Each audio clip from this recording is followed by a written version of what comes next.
The Urantia book, section 2, the local universe, paper 38, ministering spirits of the local universe. There are three distinct orders of the personalities of the infinite spirit. The impetuous apostle understood this when he wrote respecting Jesus,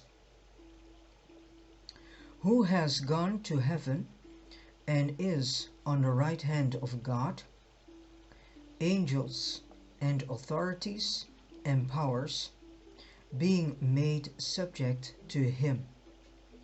Angels are the ministering spirits of time. Authorities, the messengers, hosts of space.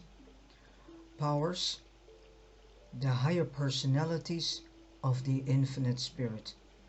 So angels are the ministering spirits of time. Authorities, the messenger hosts of space, powers, the higher personalities of the infinite spirit. As the supernaphim in the central universe and the seconaphim in a superuniverse, so the seraphim with the associated cherubim and sanobim constitute the angelic corps of a local universe.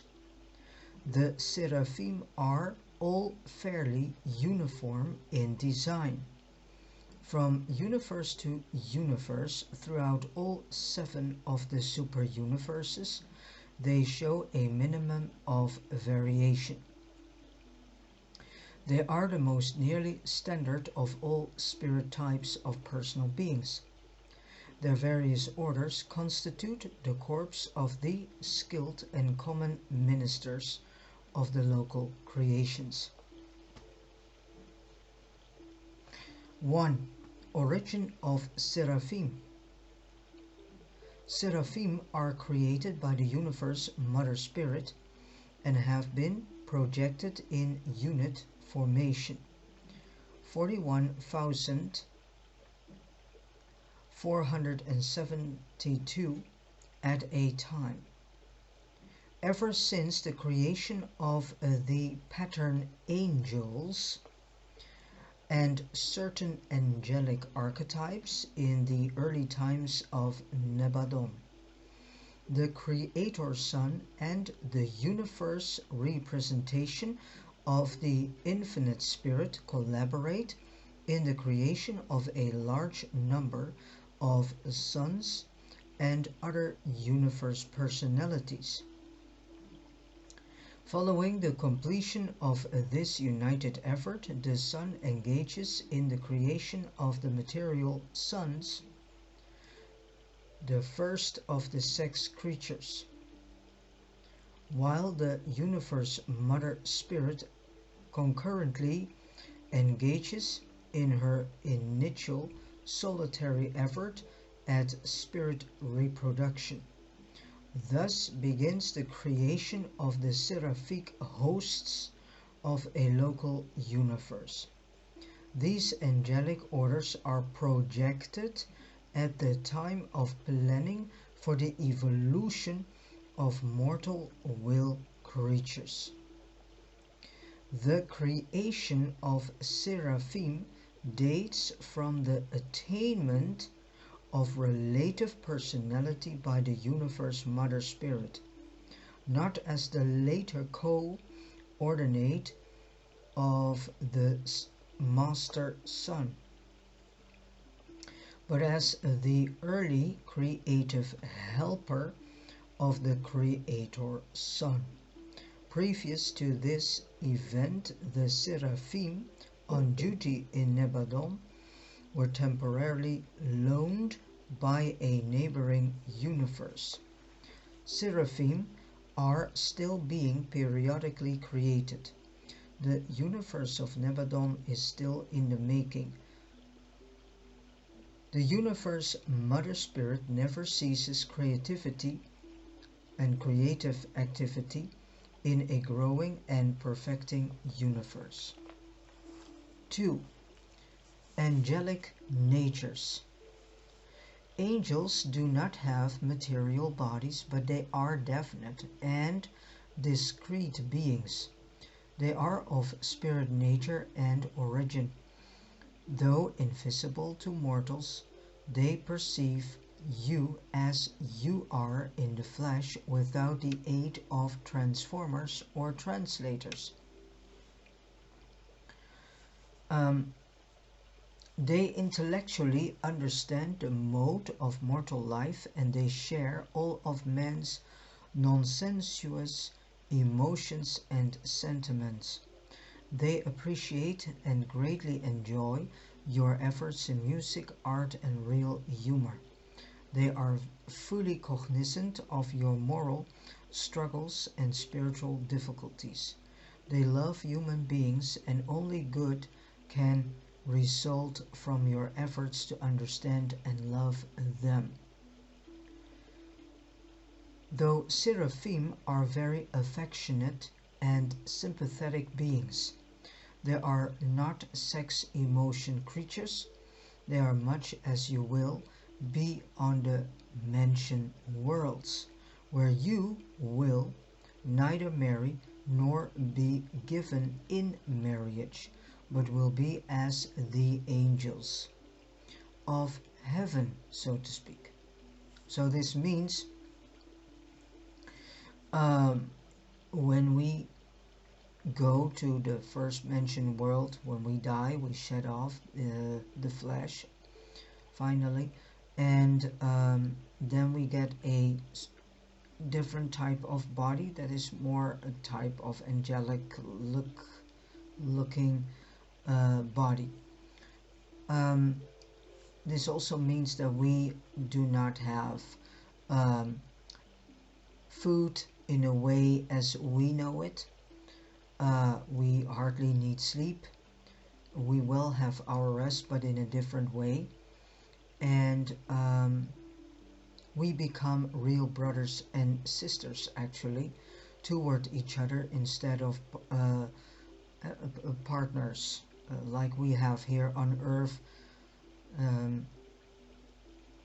such as the man and the woman, this whole marriage thing and whatever. So this is only and procreation is something out of question. We do not have to procreate anymore, and it's not necessary, because actually we go from one mention world into another, and then it's not handy to have in any way, shape or form some children left behind and whatsoever. So children are not there anymore, because it's not needed to procreate. That's only needed in mortal realities. For all who shall be accounted worthy to attain the mentioned worlds are equal to angels. And in the mentioned world, when we go to the first mentioned world, we finally can see them.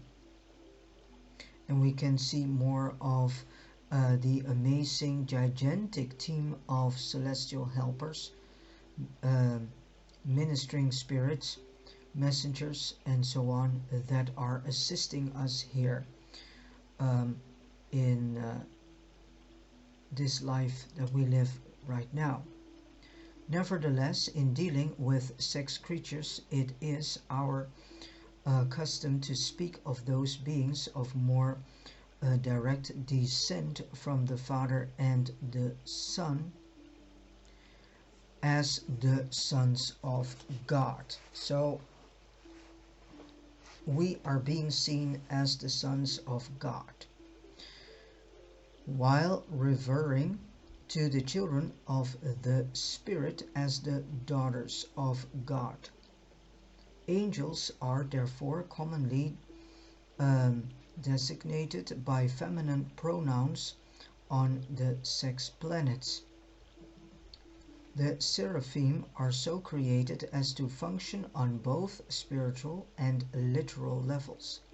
There are few phases of morontia or spirit activity which are not open to their ministrations, while in personal status angels are not so far removed from human beings. In certain functional performances, seraphim um, far transcend them. So they possess many powers far beyond human comprehension.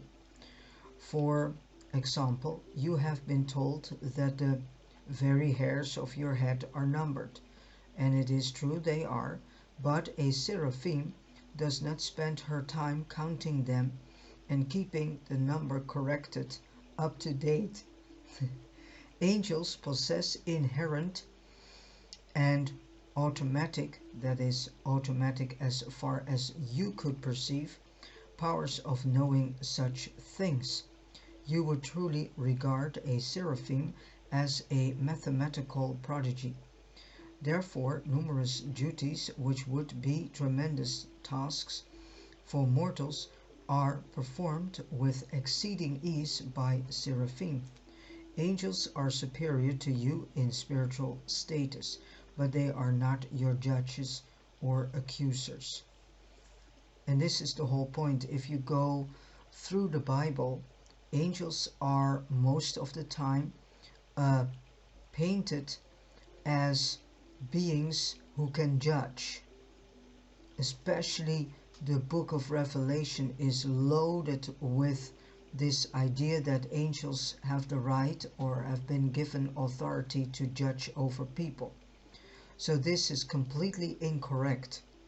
Angels are beings of pure love and light and life,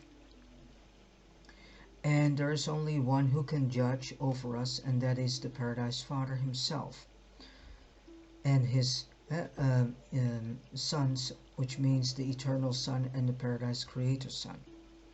So that is another clue that the Bible is incorrect. And no matter, the whole Old Testament, it speaks of angels that are doing this and are doing that and are judging people, are interfered in warfare and whatever. But that is not the case, so that is completely and utterly incorrect and actually false information. You can say that it is someone's blurred fantasy that we are reading there. So another clue that the Bible is not a trustworthy book in such matters.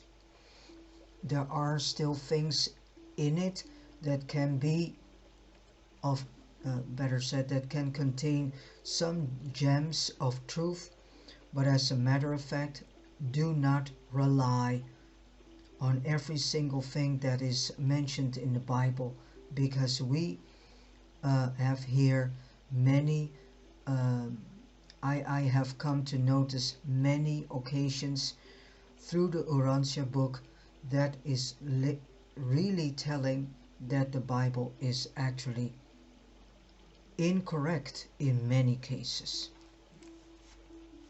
So all those people who are staying stuck unto that book and are declaring it as the high standard and it is God's word, they are not working with the spirit of discernment at all, because if they would work with the spirit of discernment, then they would know and see themselves that the Bible has many incorrectness. No matter what your faults, the angels, although greater in power and might, bring no accusation against you. No, because they have no authority to do so. Angels do not sit in judgment on mankind, neither should individual mortals prejudge their fellow creatures. So this means that we have no right to judge our brethren. This judgment is being done by our Father. And better said, the biggest lesson that the human race has to learn in this world is to see one another as a brother and sister, and not not as an enemy.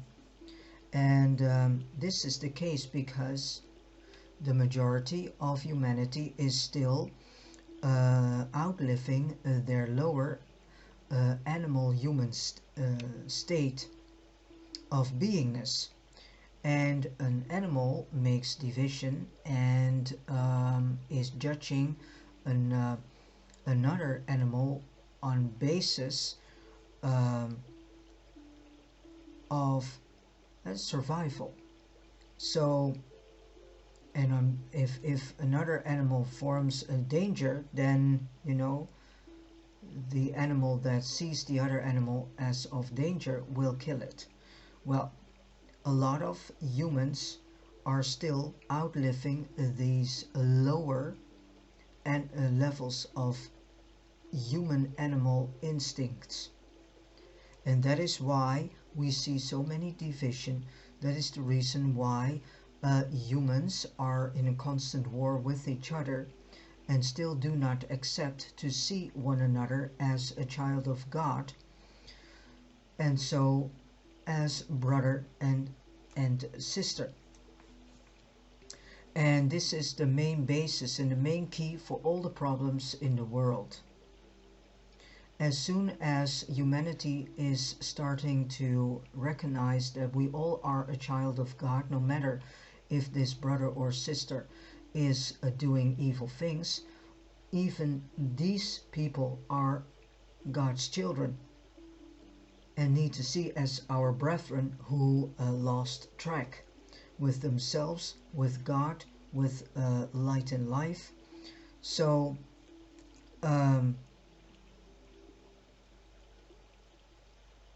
this is the main lesson that we need to learn, and as long as the majority of humanity is refusing to learn this, then this brotherhood of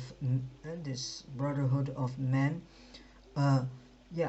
shall be delayed, and it will then take longer and longer and longer time before the first steps can be realized to have this creation of the brotherhood of men here on earth, or also known as Urantia, built on the fatherhood of God.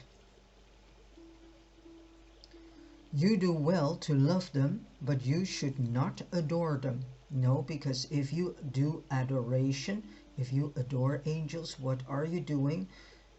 You are then worshipping them instead of the Creator Himself. They are a child of God the Father too. Angels are God's children too, but they are spirit. They're not mortal. And you do well to love them, but you should not adore them. Angels are not objects of worship. The great seraphim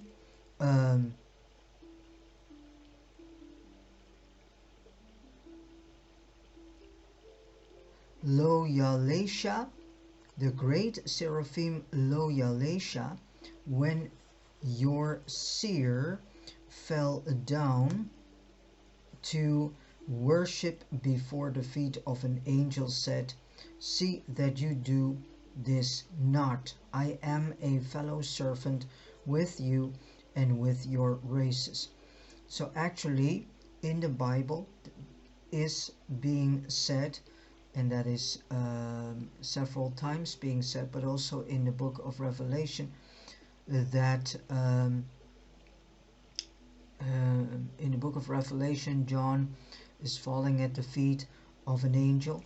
Well, the point with the Bible and the Urantia book is, and this is the difference between them, in the Urantia book all the personages have a name.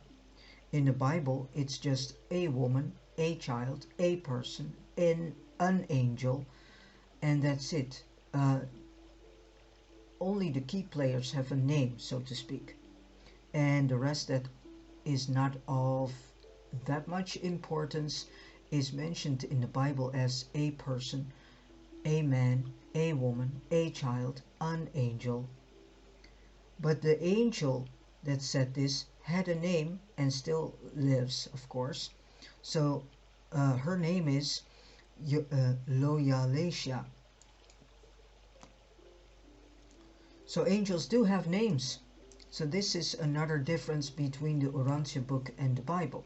And this is something I also came to see and to notice when I was starting reading from the last section of the Urantia book travel guide, known as the section of the life and teachings of Jesus. I saw names of persons of which I knew that they were referred in the Bible as just a man, a woman. And I was like, oh, this is interesting. Now I get to know the name of the woman or the man or the child that is referred in the Bible as just a man, a woman, or a child.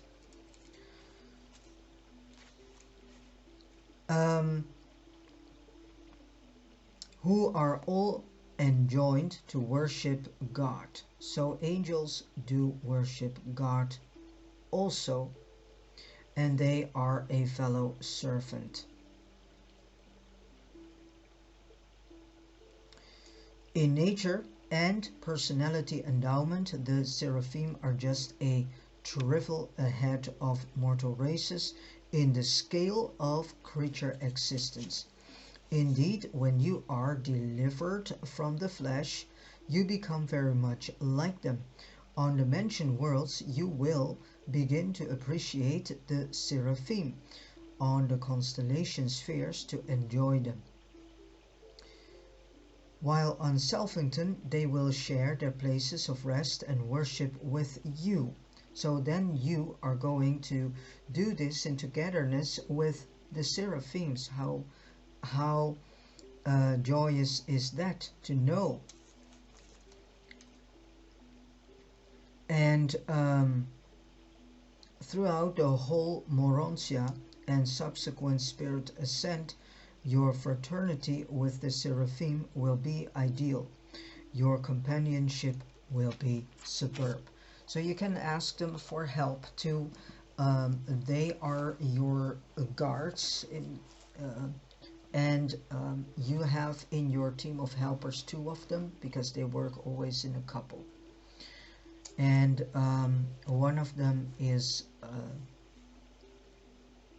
also there to function as your guard.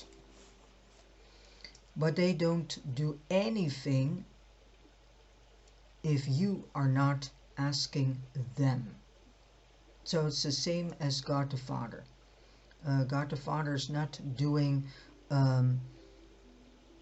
things without you knowing it, and is not doing things without you asking it. So that's the whole point. We need to ask for help ourselves. We do get some help, because if the Father sees that we come in situations that is not good for us, that is a situation that causes great danger to us, then God is saying, I need to bring in some help, and then He will help. But God is our Father, and that's a bit different. That's the difference with angels. So angels only do this when you are asking them. And sometimes they do on appointment of the thought adjuster in you, which is a God the Father fragment in us. And if this thought adjuster is telling the angels of your celestial ministering team, then the angels help you, but this is not because you have asked them, but more because of the thought adjuster has set them to do so, because at that moment they do this in full alignment with the will of the Father. 3. Unrevealed angels. Numerous orders of spirit beings function throughout the domains of the local universe that are unrevealed to mortals because they are, in no manner, connected with the evolutionary plan of paradise, ascension. In this paper, the word angel is purposely limited to the designation of those seraphic and associated so-called offspring of the universe mother spirit, who are so largely concerned with the operation of the plans of mortal survival. There serve in the local universe 6 other orders of related beings, the unrevealed angels, who are not in any specific manner connected with those universe activities pertaining to the paradise ascent of evolutionary mortals. These 6 groups of angelic associates are never called seraphim. Neither are they referred to as ministering spirits. These personalities, are wholly occupied with the administrative and other affairs of Nebadon, engagements which are in no way related to man's progressive career of spiritual ascent and perfection attainment. 4. The seraphic worlds. The 9th group of 7 primary spheres in the Selfington circuit are the worlds of the seraphim. Each of these worlds has 6 tributary satellites, whereon are the special schools devoted to all phases of seraphic training, while the seraphim have access to all 49 worlds comprising this group of Selfington spheres. They exclusively occupy only the first cluster of 7. The remaining 6 clusters are occupied by the 6 orders of angelic associates unrevealed on Urantia. Each such group maintains headquarters, and one of these 6 primary worlds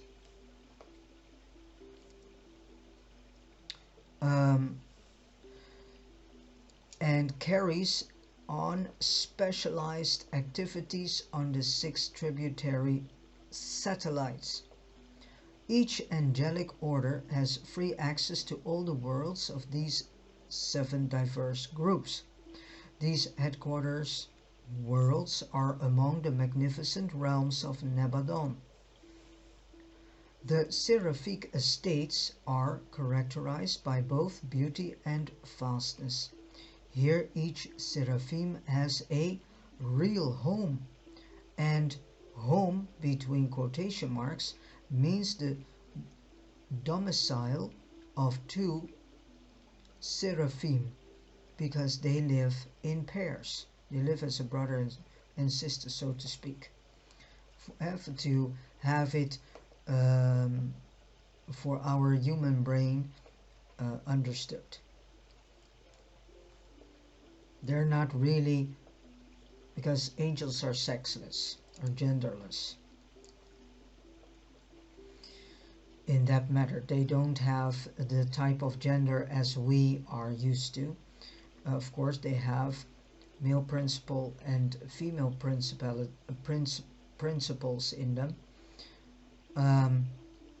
but they are not in a way as we are.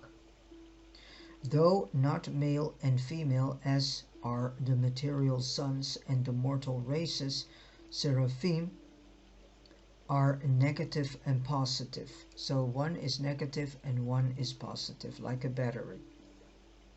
In a majority of assignments, it requires two angels to accomplish the task.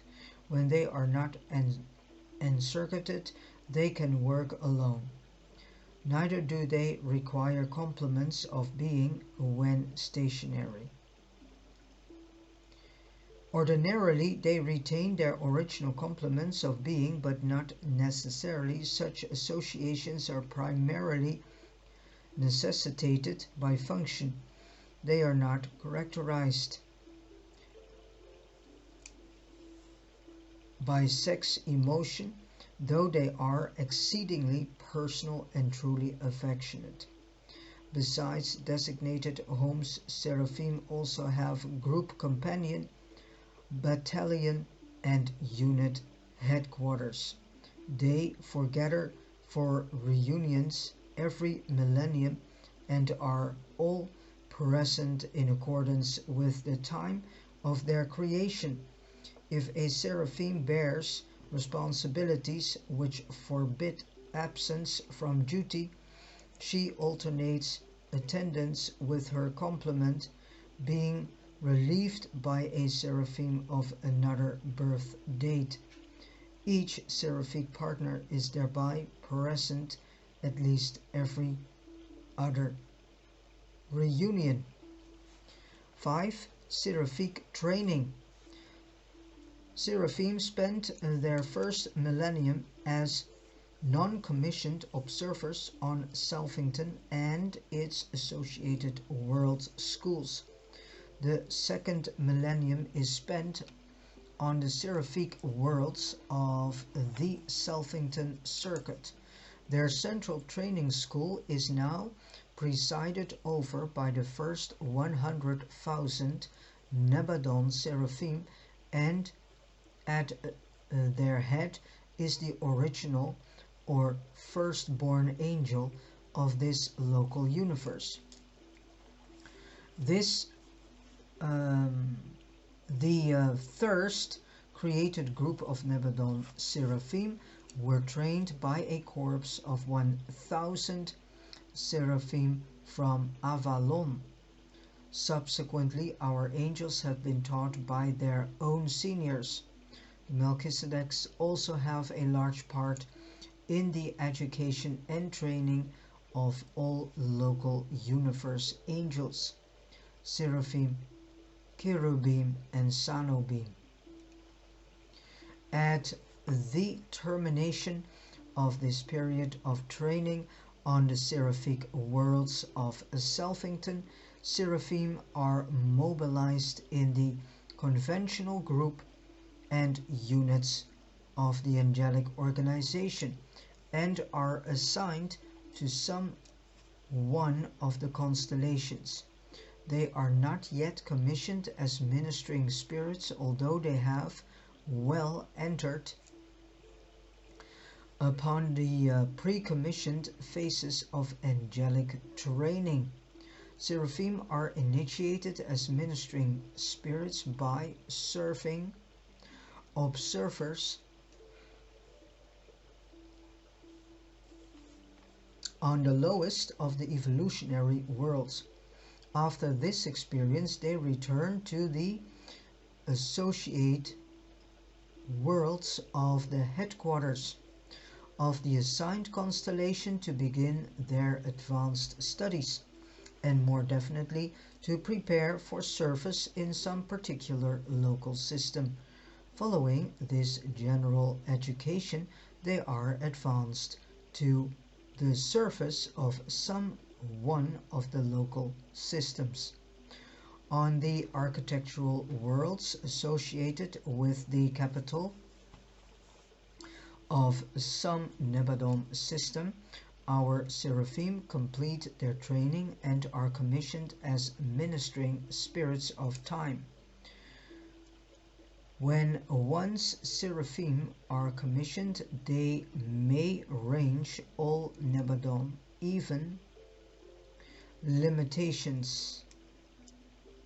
They are closely associated with the material creatures of the worlds and are ever in the service of the lower orders of spiritual personalities, making contact between these beings of the spirit world and the mortals of the material realms.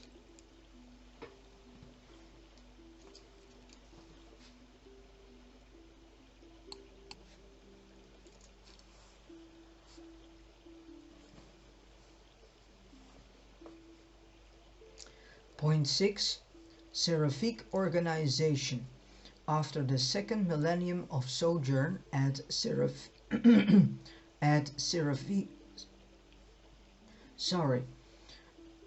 After the second millennium of sojourn at seraphic headquarters, the seraphim are organized under chiefs into groups of 12 pairs of 24 seraphims. So 12 pairs of 2 is 24.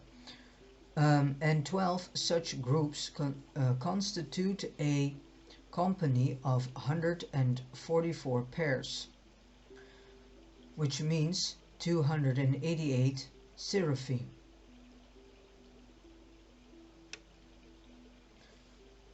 Maybe here is the confusion about the 144 story that is on Urantia, and the 144,000, because no one on Earth knows where this story comes from. So my best guess, this is also related to something that humanity never could ever grasp and made its own story around it, which is commanded by a leader. 12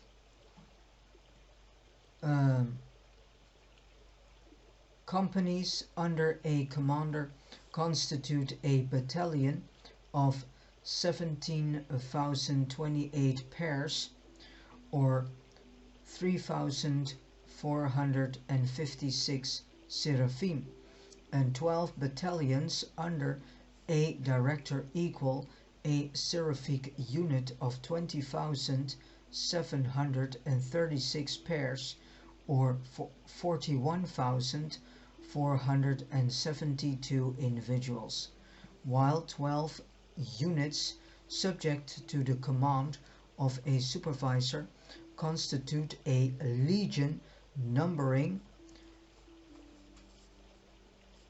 2,048,832 pairs, or 49,700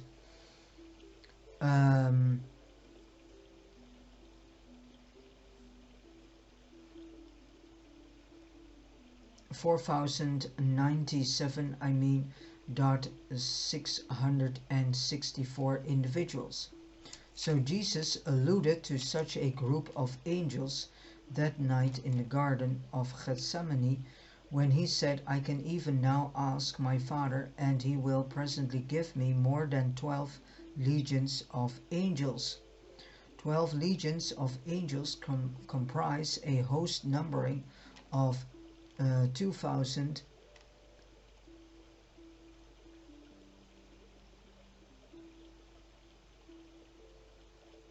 2,009,085,984 pairs, or 5,009,071,968 individuals, and 12 such hosts, which then would be 35,008,031,808 pairs, or 71,060 71,006,063 616 individuals make up the largest operating organization of seraphim and an angelic army. A seraphic host is commanded by an archangel or by some other personality of coordinate status, while the angelic armies are directed by the brilliant evening stars or by other immediate lieutenants of Gabriel. And Gabriel is the supreme commander of the armies of heaven, the chief executive of the sovereign of Nebadon. He is the Lord God of hosts. That is, in the Bible it is mentioned, the Lord God of hosts. But this is also quite misunderstood by humanity because it should be the Lord of hosts, and then you are referring to Gabriel.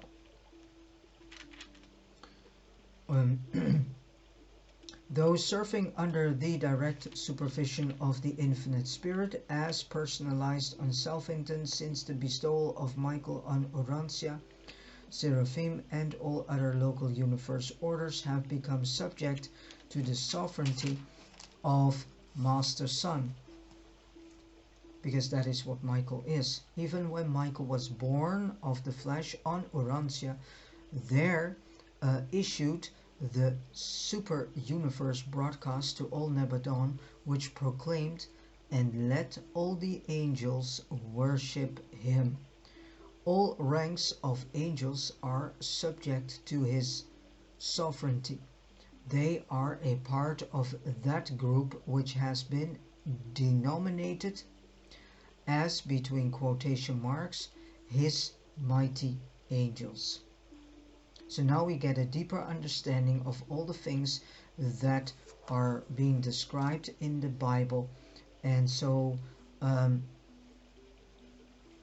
with this said, the Urantia book is really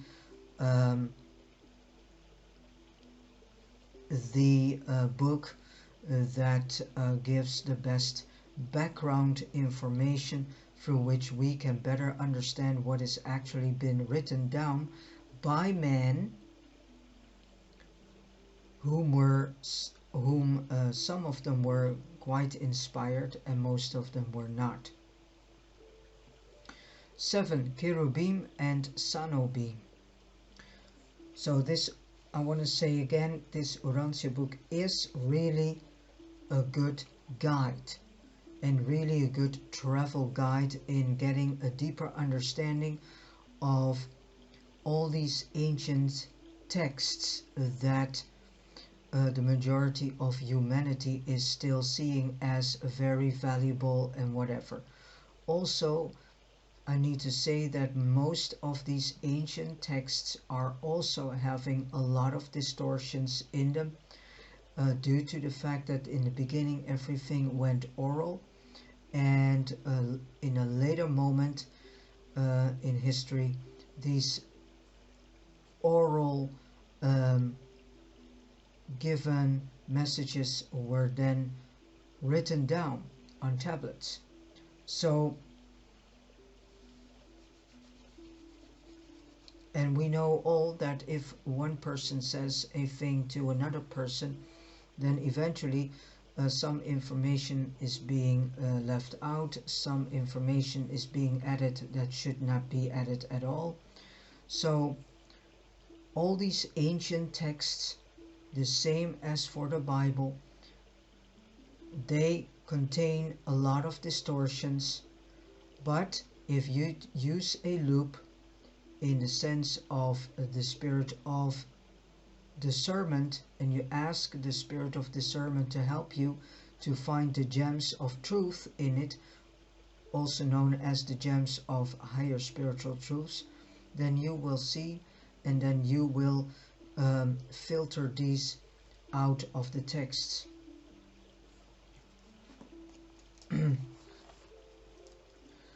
7. Cherubim and sanobim.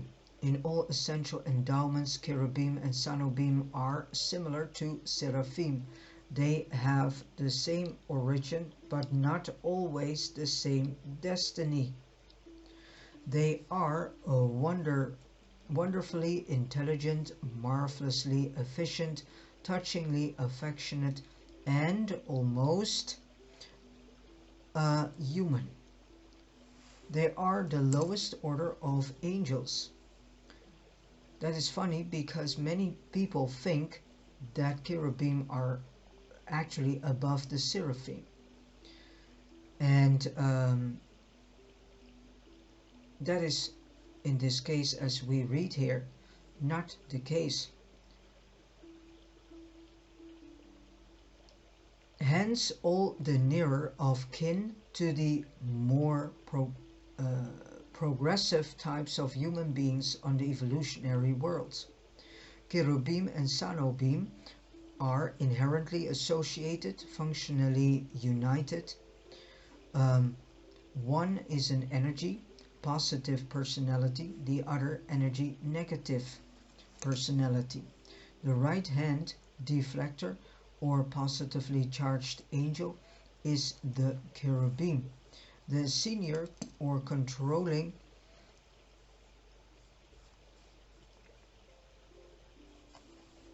personality.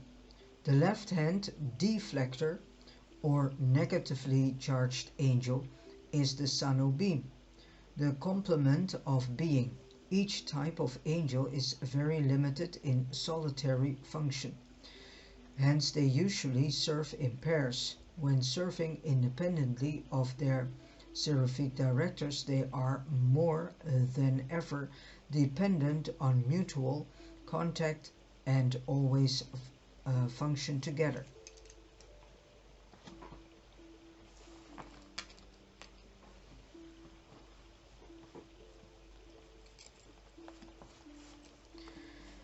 Cherubim and sanobim are faithful and efficient aids of the seraphic ministers, and all 7 orders of seraphim are provided with these subordinate assistants.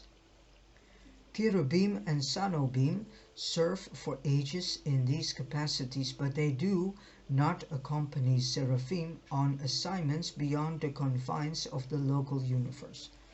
The cherubim and sanobim are the routine spirit workers on the individual worlds of these systems. On a non-personal assignment and in an emergency, they may serve in the place of a seraphic pair, but they never function, even temporarily, as attending angels to human beings. That is an exclusive seraphic privilege. When assigned to a planet, cherubim enter the local courses of training, including a study of planetary usages and languages. The ministering spirits of time are all bilingual, speaking the language of the local universe of their origin and that of their native superuniverse. By study in the schools of the realms,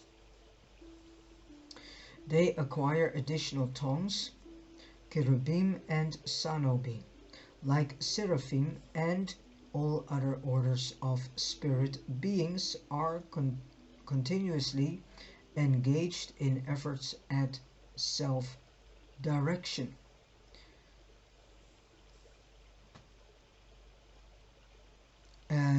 And self-improvement, only such as the subordinate beings of power, control and energy direction are incapable of progression. All creatures having actual or potential personality, volition, seek new achievements. Cherubim and sanobim are by nature very near the Morontia level of existence, and they prove to be most efficient in the borderland work of the physical, morontial and spiritual domains.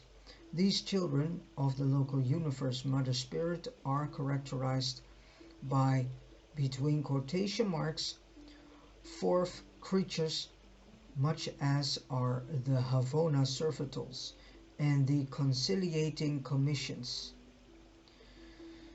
Every fourth cherubim and every fourth sanobim are quasi-material, very definitely resembling the Morantia level of existence. These angelic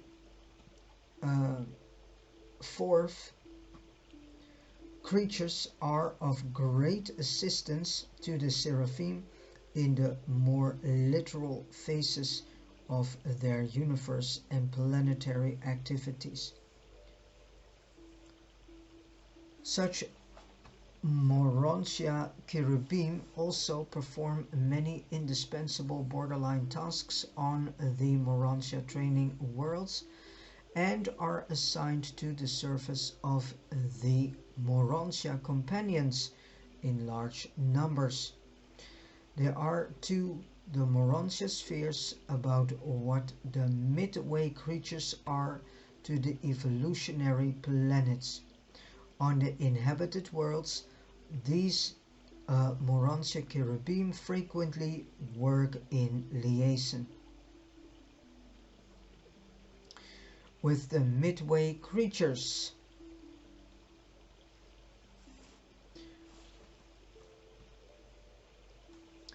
Cherubim and midway creatures are distinctly separate orders of beings. They have dissimilar origins, but they disclose great similarity in nature and function. And then point 8, evolution of cherubim and sanobim. Numerous avenues of advancing service are open to cherubim and sanobim, leading to an announcement of status, which may be still further augmented by the embrace of the divine minister. There are three great classes of cherubim and sanobim with regard to evolutionary potential. 1. Ascension candidates. These beings are by nature candidates for seraphic status. Cherubim and sanobim of this order are brilliant, though not by inherent endowment equal to the seraphim, but by application and experience it is possible for them to attain full seraphic standing. 2. Mid-phase cherubim. All cherubims and sanobim are not equal in ascension potential, and these are the inherently limited beings of the angelic creations. Most of them will remain cherubim and sanobim, although the more gifted individuals may achieve limited seraphic service. So may achieve limited seraphic service. And then we have Morontia cherubim. These, between quotation marks, fourth creatures of the angelic orders, always retain their quasi-material characteristics. They will continue on as cherubim and sanobim together with a majority of their mid-phase brethren, pending the completed factualization of the supreme being. While the second and third groups are somewhat limited in growth potential, the ascension candidates may attain the heights of universal seraphic service. Many of the more experienced of these cherubim are attached to the seraphic guardians of destiny and are thus placed in direct line for advancement to the status of mentioned world. Teachers. When deserted by their seraphic seniors, guardians of destiny do not have cherubim and sanobim as helpers when their mortal wards attain the Morontia life. and when other types of evolutionary seraphim are granted clearance for seraphington and paradise, they must forsake their former subordinates when they pass out of the confines of Nebadon.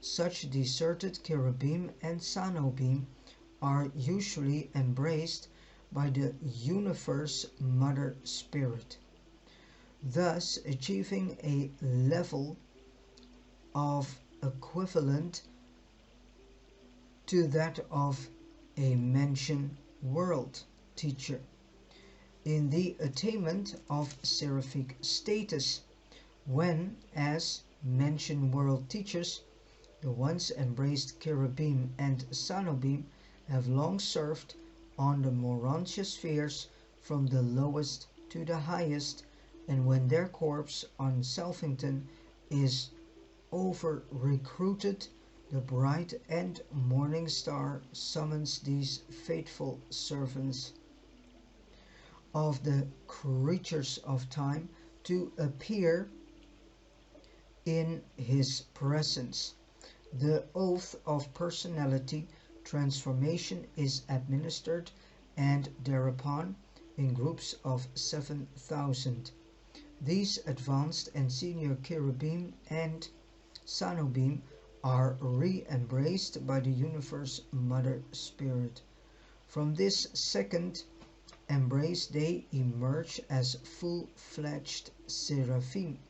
Henceforth the full and complete career of a seraphim, with all of its paradise possibilities, is open to such reborn cherubim and sanobim.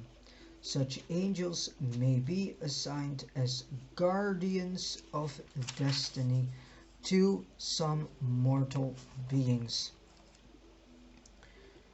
And if the mortal ward attains survival, then do they become eligible for advancement to Seraphington and the 7 circles of seraphic attainment,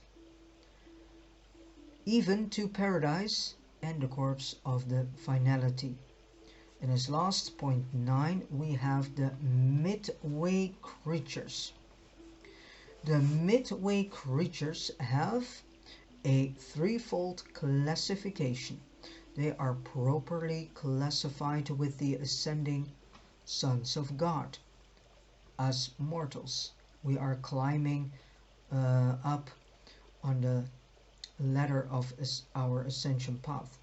They are factually grouped with the orders of permanent citizenship, while they are functionally reckoned with the ministering spirits of time because of their intimate and effective association with the angelic hosts in the work of serving mortal men on the individual worlds of space.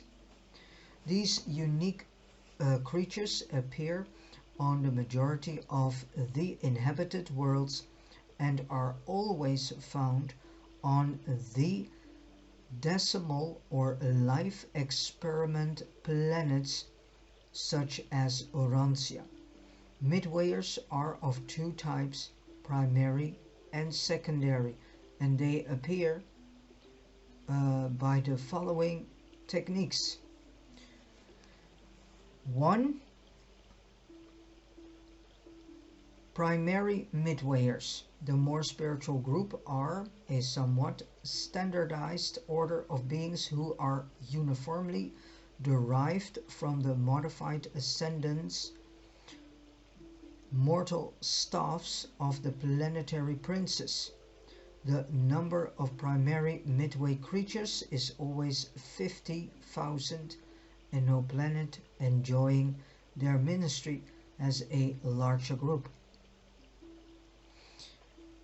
2. Secondary midwayers. The more material group of these creatures vary greatly in numbers on the different worlds though the average is around 50,000. They are variously derived from the planetary biologic uplifters, the Adams and Eves, or material sons and daughters, or from their immediate progeny. There are no less than 24 diverse techniques involved in the production of these secondary midway creatures on the evolutionary worlds of space. The mode of origin for this group on Urantia was unusual and extraordinary. Neither of these groups is an evolutionary accident. Both are essential features in the predetermined plans of the universe architects, and their appearance on the evolving worlds at the opportune juncture is in accordance with the original designs and developmental plans of the supervising life carriers. Primary midwayers are energized intellectually and spiritually by the angelic technique and are uniform in intellectual status. The 7 adjutant mind spirits make no contact with them, and only the 6th and the 7th, the spirit of worship and the spirit of wisdom, are able to minister to the secondary group. Secondary midwayers are physically energized by the Adamic technique, spiritually encircuited by the seraphic, and intellectually endowed with the Morantia transition type of mind. They are divided into 4 physical types, 7 orders spiritually, and 12 levels of intellectual response to the joint ministry of the last 2 adjutant spirits and the Morantia mind. These diversities determine their differential of activity and of planetary assignment. Primary midwayers resemble angels more than mortals. The secondary orders are much more like human beings. Each renders invaluable assistance to the other in the execution of their manifold planetary assignments. The primary ministers can achieve liaison, cooperation with both Morantia and spirit energy controllers and mind circuitors. The secondary group can establish working connections only with the physical controllers and the material circuit manipulators. But since each order of midwayer can establish perfect synchrony of contact with the other, either group is thereby able to achieve practical utilization of the entire energy gamut extending from the gross physical power of the material worlds up through the transition phases of universe energies to the higher spirit reality forces of the celestial realms.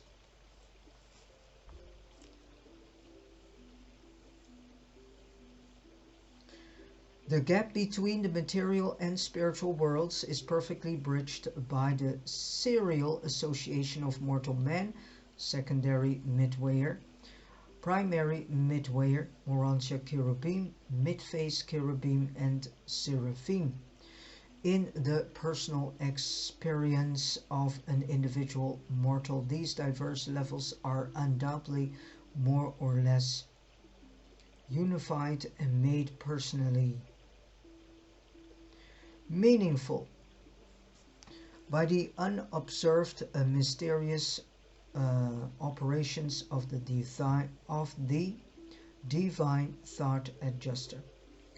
On normal worlds, the primary midwayers maintain their service as the intelligence corps and as celestial entertainers in behalf of the planetary prince, while the secondary ministers continue their cooperation with the Adamic regime of furthering the cause of progressive planetary civilization.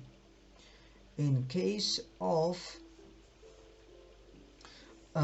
the defection of the planetary prince and the failure of the material sun, as occurred on Urantia, the midway creatures become the wards of the system sovereign and serve under the directing guidance of the acting custodian of the planet. But on only 3 other worlds in Satania do these beings function as one group under unified leadership, as do the United Midway Ministers of Urantia. The planetary work of both primary and secondary midwayers is varied and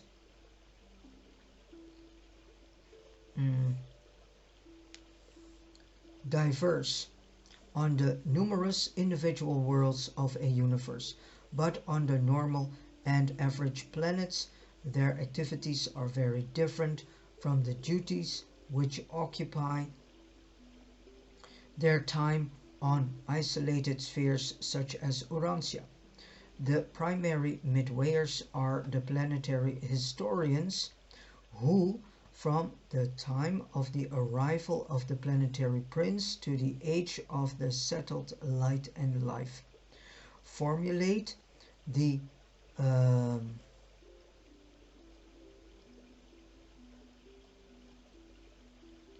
pageants and design the portrayals of planetary history for the exhibits of planets on the system headquarters worlds.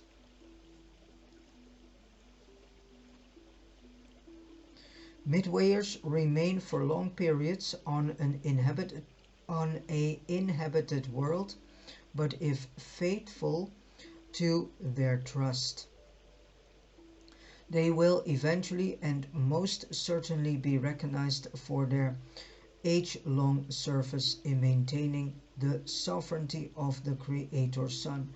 They will be duly rewarded for their patient ministry to the material mortals on their world of time and space. Sooner or later, all accredited midway creatures will be mustered into the ranks of the ascending sons of God and will be duly initiated into the long adventure of the paradise ascent in company with those very mortals of animal origin, their earth brethren, whom they so jealously guarded and so effectively served during the long planetary sojourn. And with this said, I have come to the end of reading this paper 38, all about the ministering spirits of the local universe. The information that I have read to you has been presented to us by a Melchizedek, acting by request of the chief of the seraphic hosts of Nebadon. Alright, and in the next paper it will all go about the seraphic hosts. Alright, thank you so much for listening to this audio video, and that it may clarify more your understanding about angels and especially the seraphims, and also that there are other creatures located and connected to this planet Earth, for many still known as Earth, but actually known as Urantia. I wish you all a great and beautiful day, and God bless you.